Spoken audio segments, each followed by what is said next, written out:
Students, आज का हमारा टॉपिक है डिजीजेज ऑफ स्लेवरी ग्लैंड्स। जो हमारी स्लेवरी ग्लैंड्स होती हैं उनकी हम कुछ डिजीजेस के बारे में पढ़ेंगे। तो सबसे पहले हमें नॉर्मली पता होना चाहिए कि जो स्लेवरी ग्लैंड्स है वो कितनी है, कैसे क्या काम हमारा सलाइवा करता है। तो स्लेवरी ग्लैंड जो है वो हमारे अंदर माउथ में जो होती है वो 3 पेयर्स हैं। फर्स्ट इज हमारी जो पैरोटिड स्लेवरी ग्लैंड है, सब मैंडिबुलर या सब मैक्सिलरी भी बोलते हैं, और सब लिंगुअल है जो हमारी, ये 3 पेयर है हमारे पास। तो ये क्या प्रोड्यूस करते हैं, हमारा सलाइवा। क्या होता है, ये जो है एक तरीके से बैग लाइक होती है, और ये डक्ट के थ्रू अपना स्क्रीशन जो है वो माउथ में, यानी हमारी जो ओरल कैविटी है उसमें हमारा स्क्रीशन जो ये सलाइवा है उसको छोड़ते हैं। ठीक है, सलाइवा का काम क्या होता है, जो हमारा फूड है उसको मॉइस्ट बनाना, उसको नरम बनाना, ताकि हम उससे अच्छे से मास्टिकेट कर सके, यानी उसको अच्छे से चबा सके और स्वेलिंग यानी निगल सके उसको। ठीक है, जो सलाइवा है यहाँ डाइजेशन भी जो है वो सलाइवा की वजह से ही माउथ में स्टार्ट होता है, क्योंकि जैसे सलाइवा उसमें एंजाइम्स होते हैं, सलाइवरी अमाइलेज होता है, लाइसोजाइम्स होते हैं, जो डाइजेशन का प्रोसेस यहाँ से स्टार्ट करते हैं। तो अब हम पढ़ते हैं जो स्लेवरी ग्लैंड्स हैं इनमें डिजीजेस क्या हो सकती है। तो सबसे पहले हम पढ़ते हैं salivary gland tumour,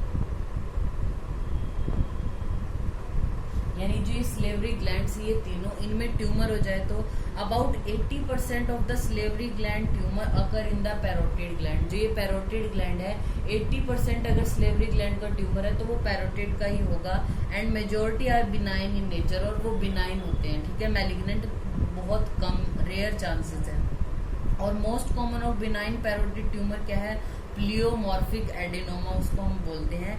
usually appear as slow growing painless lump at the back of the jaw below the ear lobe. हमारी जो पैरोटिड ग्लैंड होती है, जैसे हमारा जो ईयर है उसके बिल्कुल सामने और नीचे वाले पोर्शन में हमारी पैरोटिड ग्लैंड होती है। जब इसी पैरोटिड ये स्लेवरी ग्लैंड्स का ट्यूमर हो रहा है तो वो ट्यूमर भी हमारा क्या होगा, पेनलेस लंप की तरह होगा बैक ऑफ द जॉ में और just below the ear lobe. जो हमारा ईयर लोब है, सपोज ये ईयर है तो ईयर लोब के जस्ट बिलो और ये जो है उसके बैक पोर्शन में हमारा पेनलेस लंप मिलेगा।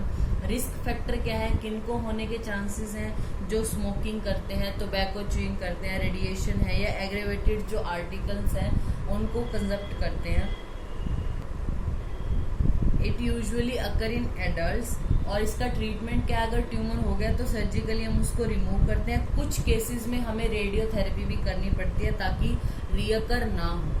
फिर दूसरी हम डिजीज पढ़ते हैं स्लेवरी ग्लैंड्स की,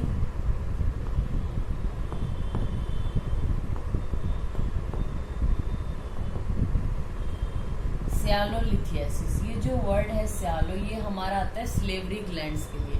सियालोलिथियासिस क्या होता है, हमारा स्टोन है, यानी तो जब ये स्टोन ये जो स्लेवरी ग्लैंड्स में बन जाए उसको हम बोलते हैं sialolithiasis. Means tiny calcium rich stone known as sialolith और स्लेवरी कैल्कुलाई हम इनको बोलते हैं, जो स्लेवरी ग्लैंड्स में होते हैं। इसके कॉजेस क्या हैं, एग्जैक्ट कॉज तो इसका अननोन है, लेकिन कुछ वो है जैसे कि डिहाइड्रेशन की वजह से जो सलाइवा है वो थिक हो गया तो फिर वो कैल्कुलाई में कन्वर्ट हो गया, या फिर कुछ मेडिकेशंस हैं जो सलाइवा की प्रोडक्शन को कम करती हैं, जैसे बीपी की मेडिकेशन है, एंटीसाइकेट्रिक या सिट्राजिन है जो।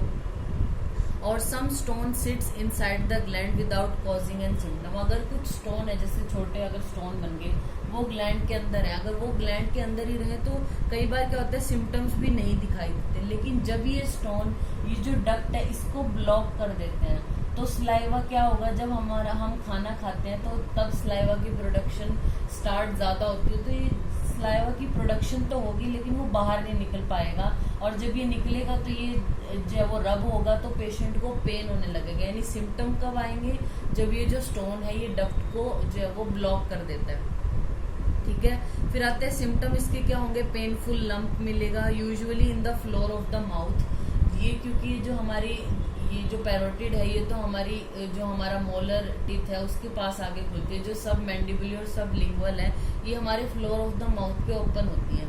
तो मेनली क्या होता है, जो फ्लोर ऑफ द माउथ है वहाँ पे पेनलेस लंप मिलेगा, और पेन कब ज्यादा बढ़ जाएगा, during eating as stone block the flow of saliva. जैसे हम खाना खाएंगे तो क्या होगा, ये सलाइवा बाहर आने की कोशिश करेगा, और अगर इस स्टोन ने ब्लॉक कर रखा है डक्ट को तो जब हम खाना खाते हैं तब ज्यादा पेन होना स्टार्ट हो जाता है। ट्रीटमेंट क्या है इसका, जो ये कैलकुलस है इसको एक्सरसाइज करना है बाय गिविंग लोकल एनेस्थीसिया। अगर ये आपको पाल्पेबल हो रहा है इंट्रा ऑरली, जब हम ऑरली इसको पाल्पेबल या पाल्पेट करने की कोशिश करते हैं, अगर आपको स्टोन पाल्पेबल हो रहा है, पाल्पेबल है वो, तो उस कैलकुलाई का आपको एक्सीजन करके निकाल देना है। फिर थर्ड आती है हमारी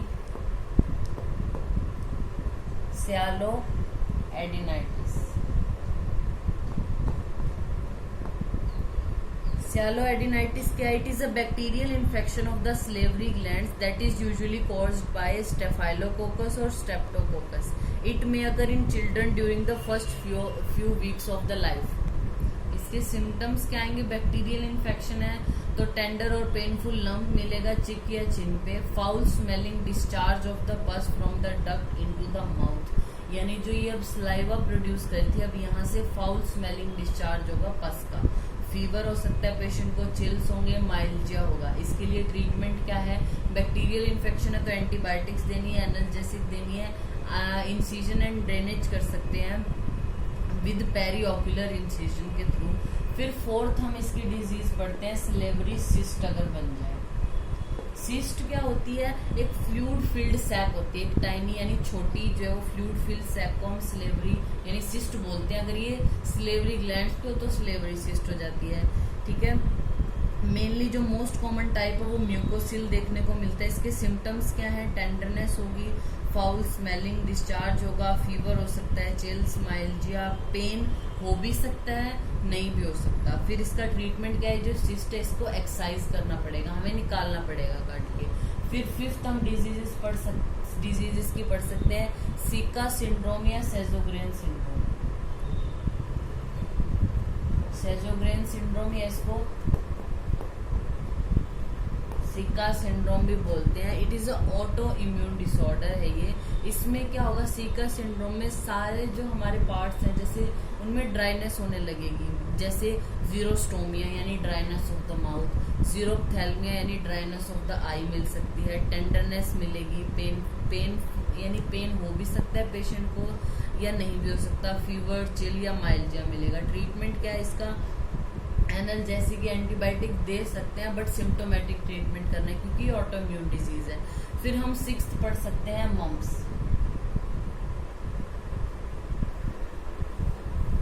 या इसको हम वायरल पैरोटाइटिस भी बोलते हैं। मीन्स इसमें जो हमारी पैरोटिड ग्लैंड है उसकी इन्फ्लामेशन हो जाती है इस डिजीज में और ये वायरस की वजह से होता है। So it is known as viral parotitis, या इसको मम्प्स भी बोलते हैं। It is an inflammation and enlargement of the parotid gland. It is a common contagious viral disease usually अगर इन द चिल्ड्रन। बोला जाता है कि अगर किसी को एक बार मम्स हो गया तो इसको लाइफ लॉन्ग इम्यूनिटी मिल जाती है। Mostly it affect the age under 15 years but can occur in adults also. Transmission इसका ड्रॉपलेट इन्फेक्शन के थ्रू होता है। इंक्यूबेशन पीरियड 2 to 3 वीक्स है। साइन एंड सिम्टम क्या आएंगे? स्वेलिंग होगी जो एक या दोनों साइड होगी फेस पे, severe pain worsen by swelling, low grade fever होगा, माइल्जिया होगा, tenderness of the parotid gland, opening of the जो पैरोटिड ग्लैंड है वो स्वोलन और कंजेस्टेड हो जाएगी। जहाँ पे पैरोटिड ग्लैंड आके ओपन हो रही है वो स्वोलन होगा, एरिया कंजेस्टेड होगा। और जो पैरोटिड ग्लैंड की जो जगह है जैसे जो ईयर है उसके बिल्कुल सामने होती है हमारे, ठीक है, तो उस एरिया में टेंडरनेस प्रेजेंट होगी। इसकी कॉम्प्लिकेशंस बहुत इंपॉर्टेंट है, यानी जो मम्स है उसकी कॉम्प्लिकेशन क्या हो सकती है? एपिडाइमोर्काइटिस हो सकता है, ऊफराइटिस हो सकता है, पेनक्रेटाइटिस हो सकता है, मेनिंजाइटिस हो सकता है पेशेंट को। ट्रीटमेंट क्या है इसका? हमें MMR वैक्सीन देनी है, बच्चे को आइसोलेशन में रखना है। अगर उसको मम्स हो गया है तो सॉफ्ट डाइट देनी है, लोकल हीट जब अप्लाई करनी है, एनाल्जेसिक और बेड रेस्ट देने हैं। तो ये हमारा टॉपिक हो गया diseases of salivary glands. Thank you.